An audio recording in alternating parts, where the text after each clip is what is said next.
Well, I suppose you could say that I'm relatively new to following the Georgia Bulldogs, having spent most of my life following European soccer.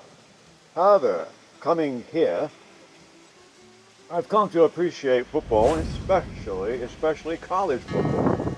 I find it much more interesting than the pro game.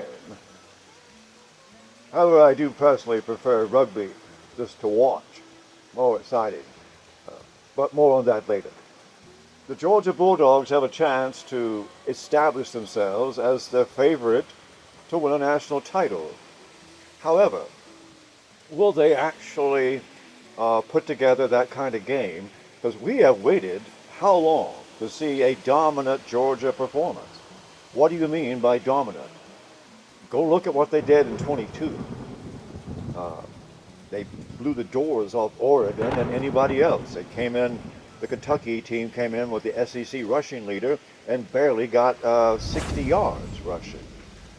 They shut down everybody they played. Those days are gone. Without this defense that can be counted on, they're going to have to rely on an offense that can score, as they did against Tennessee.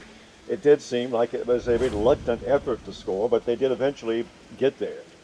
So how many quarters, how many seasons, how many games is this Georgia squad going to be a second half team? But that's usually a compliment. But when we say it now, it means we don't do anything in the first half. And we got into trouble against Alabama last year because of that. And that's the difference. And that's what I'm going to be looking for, is that if we can't stop that, then something needs to be changed. 2 years without a good first half is just way too long. I don't even think Oklahoma State would tolerate that.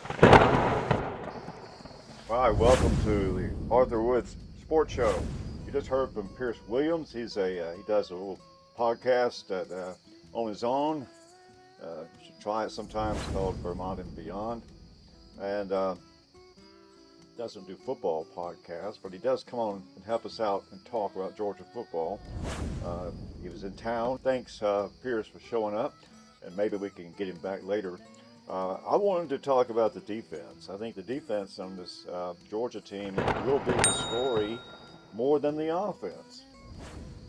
Many problems as the offense looked like they might have, they seem to have at least been able to score when they needed. But if this defense isn't going to be able to get pressure, I have my doubts that this would be a playoff team. I don't think we would win every Tennessee kind of game. We barely won that one.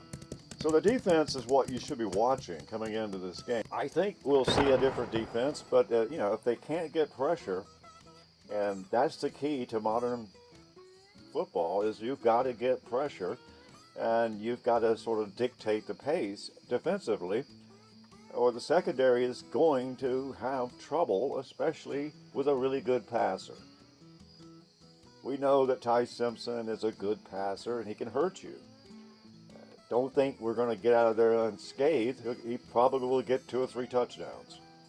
And then that means that, Gunnar Stockton's going to have to win the game for us. So I don't think that's a playoff team. I don't think that recipe is going to be a playoff team for Georgia. We've had the luxury of a great defense for a long time. And I'm not saying we won't have it this year. It'll be something to watch in the Alabama game, as much as the offenses, which I usually talk most about. But we need to start watching that defense, particularly their ability to get pressure, and it's a key. And it didn't look like we're getting it. Most of the sacks we got so far have come on blitzes. That's not the way to win. It's not playoff defense. That's more like Oklahoma defense. We'll see. Keep your eyes open on that defense, and let's pay attention to how they handle this Alabama offense. It might be one of the better ones they're going to see.